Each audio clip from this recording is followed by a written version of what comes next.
I'm going to talk on perspective of the ICU from the intensivist point of view, or the core. The core group is the intensivist, and how we look at ICU, how we take care of the patients. So there are three types of ICUs. One is the open ICU, second is the closed ICU, and third is the semi-open or semi-closed type of ICU. What is an open ICU? Open ICU is like where there are no intensivists on board all the time. A physician or a surgeon or anybody can admit the patient. The intensivist may or may not visit the patient, or if there are any doctors who only are there for traffic controls.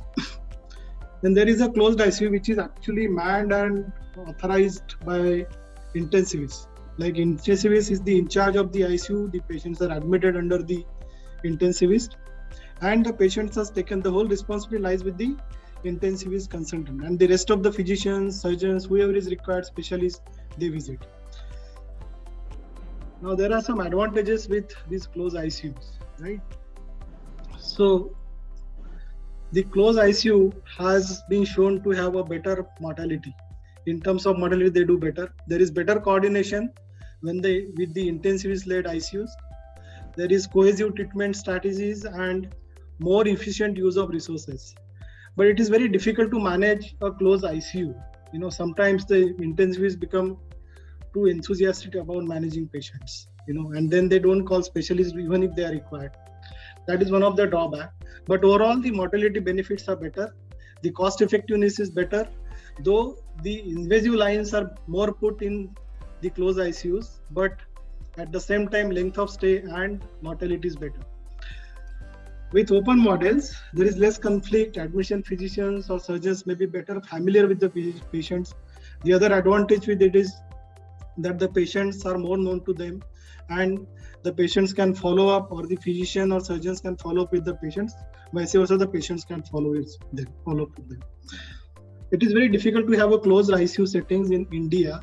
So for us, probably a semi-open or semi-closed type of ICU is best, where the intensivist or the physician or surgeon admits the patient, continues the care, and intensivist looks after ventilation, hemodynamics, infection control, monitoring, and he also gets actively involved in decision making as well, as far as other things are concerned. Now, this was a study or a meta-analysis where what I was talking about, the mortality rates and in other things in closed ICUs, it has shown that it has been, and this is a study from China, but don't think that this is just because it is from China, it is not believable. There are many studies from European countries and across the world which have shown that with closed ICUs, the mortalities are better. Now, what is an intensivist? Obviously, there are 4 types of intensivists. The first are insensitivists. So they don't understand anything. So they are mostly seen in open ICUs. So what do? They come, go, see the patient, take one round, go to the doctor's room and sleep for the whole night. And in the morning, they again go home. So they don't understand what's happening to the patient. They are called as insensitivists. So they don't have any sense about the patients. Then there are insertionists. So people also have this concept that when you talk about intensivists, the intensivists are meant to be only doing rotation duties, and they are present in the ICU to call up the consultants on phone and update them about the patients, and they are expert in putting central lines or intubation. And if somebody can do a central line, somebody can put an arterial line or can intubate the patient, he or she becomes qualified or is qualified as an intensivist. But actually, these are the class of intensivists who are only insertionists. And then there are incentivists, INCEN, who only work, they go to multiple ICUs. Morning 2 hours in this ICU, next 2 hours in some other ICU, next 4 hours in other ICU. So they only work for incentives. They also don't have any continuity of care or knowledge of the patient, what's happening to the patient. So they also do a small job. So what are true intensivists? If you look at, ये word मुझे बहुत अच्छा लगा, गहनतावादी. When I was looking at what intensivists are called in Marathi or Hindi, they are called as गहनतावादी. So intensive care medicine is a branch of medicine concerned with diagnosis, management of life-threatening conditions, which require sophisticated organ supports whether it is invasive, non-invasive, or specialized monitoring. So some form of monitoring is required for those patients, and they are sick patients usually. And this was the definition which is given by WHO or many societies. But I have added one more thing to it. That is, it has to be for the patient. If it is for the patient's benefit, then the perspective of it widens and becomes more relevant. So by that I mean that if there is some decision which the intensivist as a leader thinks that, okay, this is not a correct decision for the patient, he should have that, zeal to say that, okay, this is not a correct decision, we need to wait for it. At the same time, if some decision is not being taken and the intensivist feels that this decision has to be taken for the patient's benefit, he has to have that authority or firmness to take over the decision of this is especially there in semi-closed or open type of ICUs. In closed ICU, anyways, it doesn't matter. At the same time, he has to take everybody into consideration.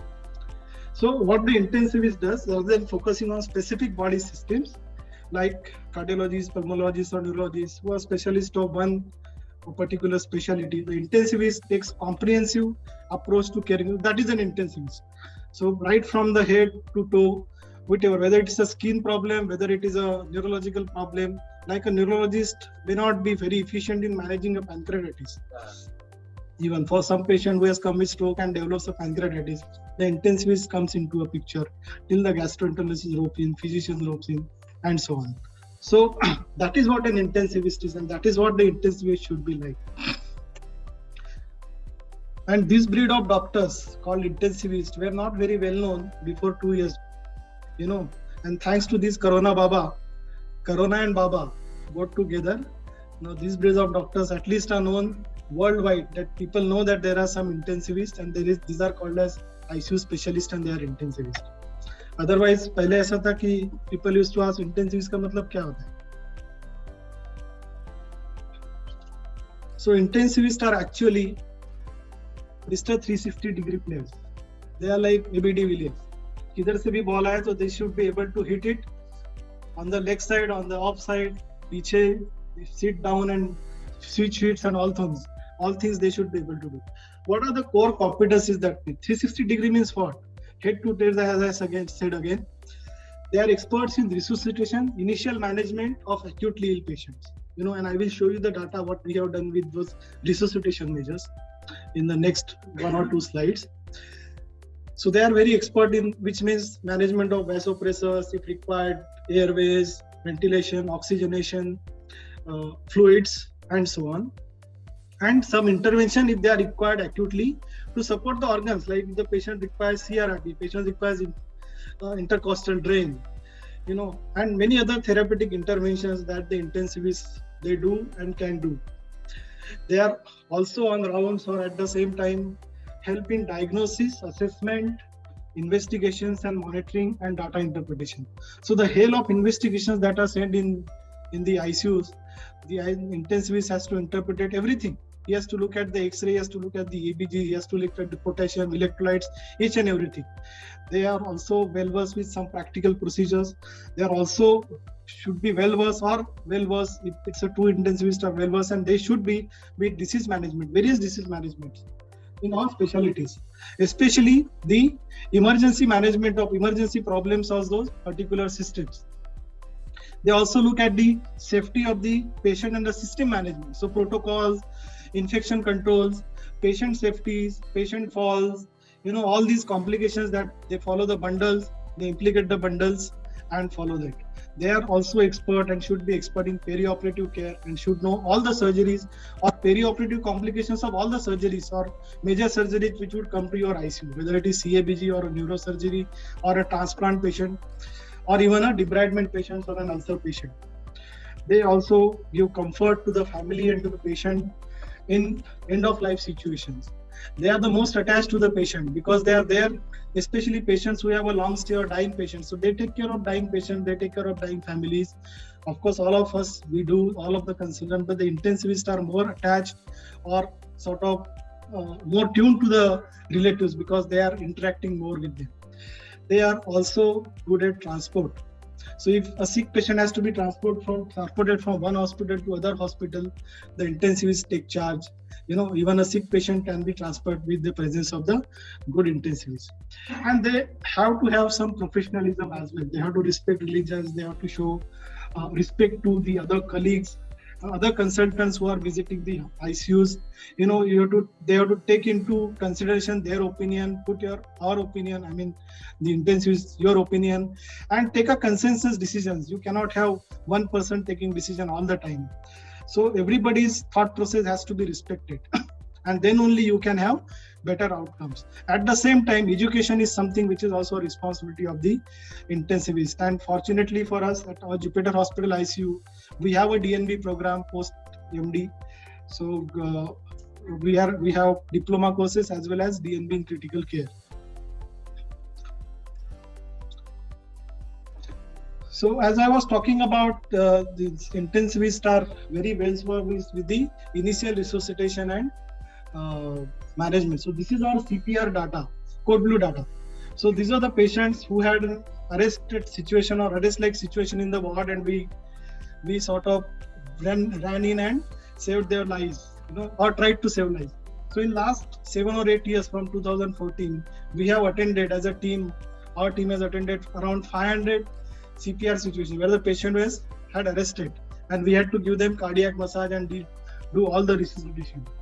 And out of those, if you can see, 278 patients required CPR and 323 were shifted to ICU. So some of them which did not require CPR also were shifted because they were sick, but they did not require CPR.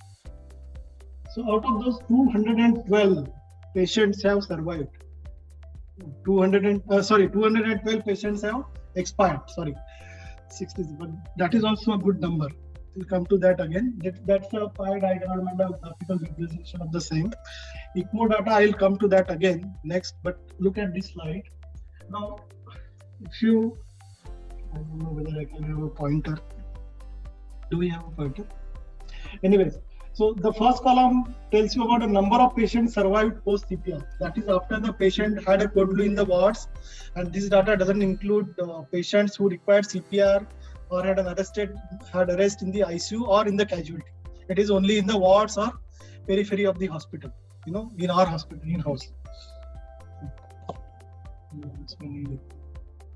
So you look at the first number of patients survived post CPR, that is around 66 patients. Out of those 278, 66 patients we could make them survive, and which is a very good number. And you would be surprised to know out of those 68% of the patients were discharged with a GCS of 15. That means they were absolutely conscious.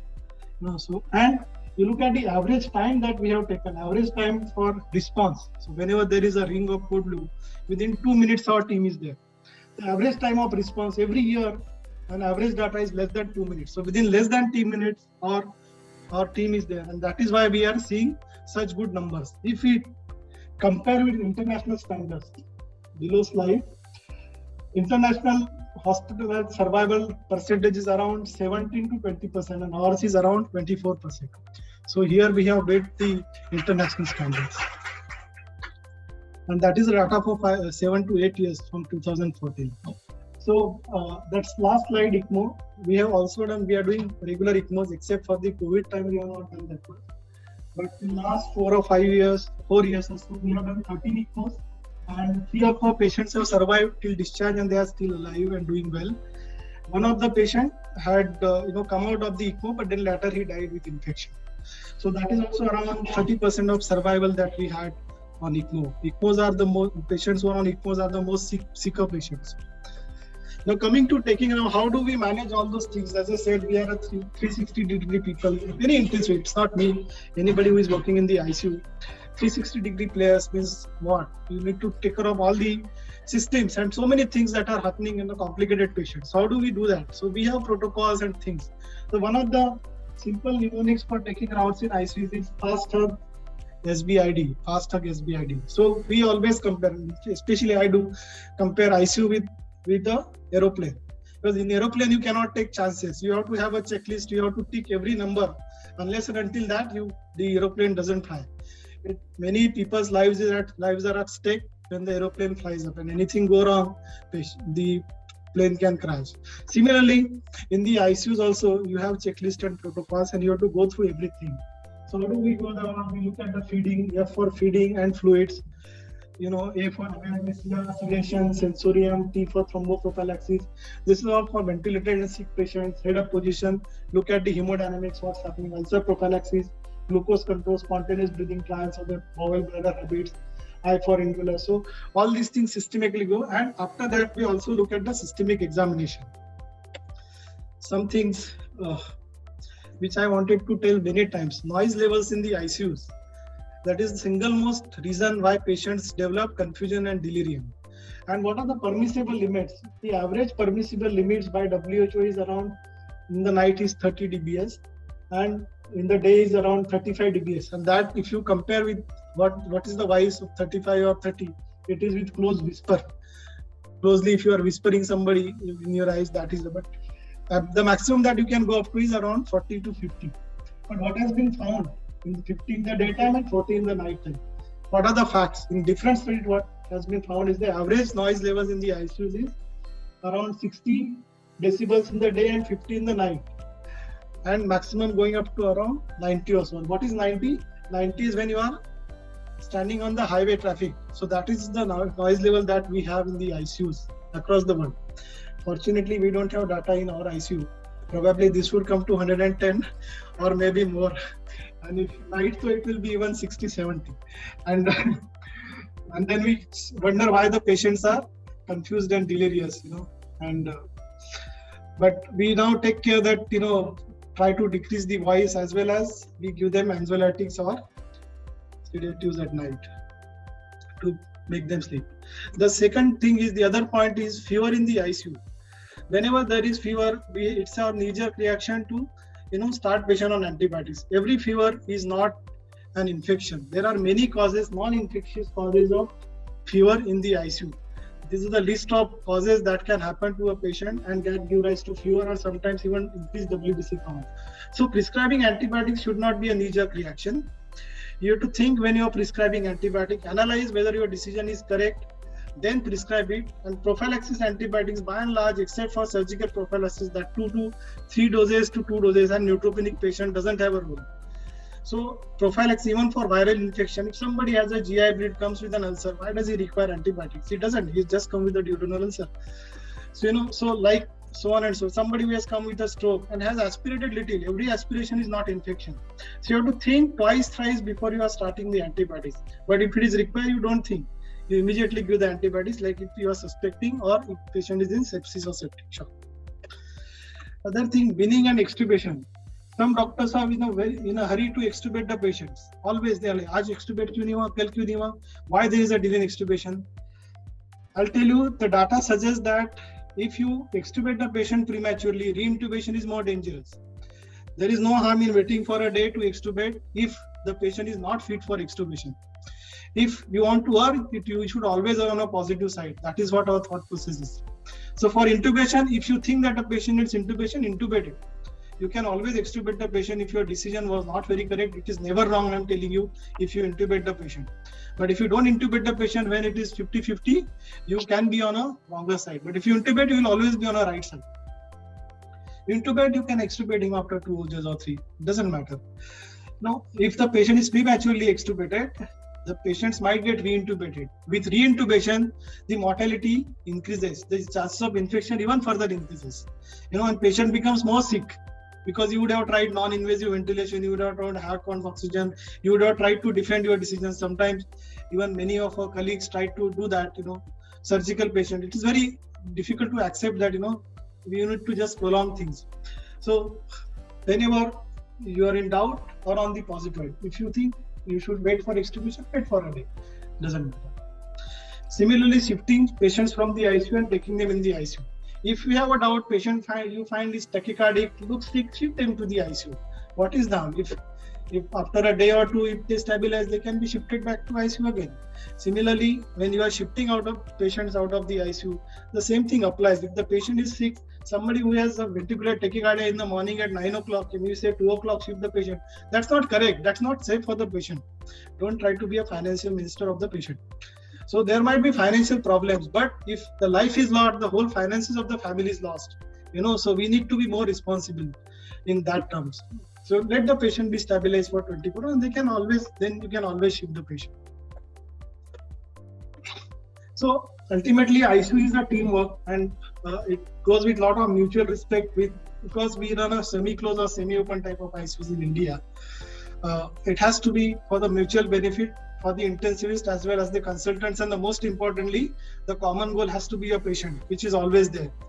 And each and every member of the team is important. By that I mean, it's not only the doctors, it is the attending doctors, the nurses, the therapists, the nutritionists, the physiotherapists, the clerical staff, the housekeeping, and most importantly, the family. The family also should be taken into account as a part of management of the patient. If you then take them into account and communicate things better and counsel them better, they will also be involved well. And the intensivist is always a facilitator of all these things. He has to bring, or she has to bring all the specialties together. At the same time, coordinate with other departments like radiology, pathology, administration, and so on. Critical care is about medicine care, compassion, and organization. And the best intensive units are the one with the most effective management structure. So you have to have certain hierarchies, which decisions the intensivist takes, which decision the consultant, which decision the administrative takes, which decisions the nurses can take, what are the protocols, how they are followed, there should be some audit system. So all these things are required for a better intensive care unit. So what are the take homes? The closed ICU is best, semi-closed ICU is equally good in India. Critical care is a complex subject and a separate specialty, and it has to be recognized across the world, even in small nursing homes and hospitals. Protocols and checklists are important for better outcomes, and they need to be followed as well as audited. You have to keep the ICU quiet, and choose your antibiotics appropriately. There are three factors which differentiate intensive care from other wards or any specialty. One is a very high nurse-patient ratio, the availability of invasive monitoring and expertise, the use of mechanical ventilation, pharmacological life-sustaining therapies, as well as dialysis and so on, even ECMO. But what is most important is the presence of a skilled and competent intensivist in the end, and it is the need of the hour that every hospital and ICU should have it, who is taking daily rounds and takes the full responsibility of that ICU. It is not like visiting.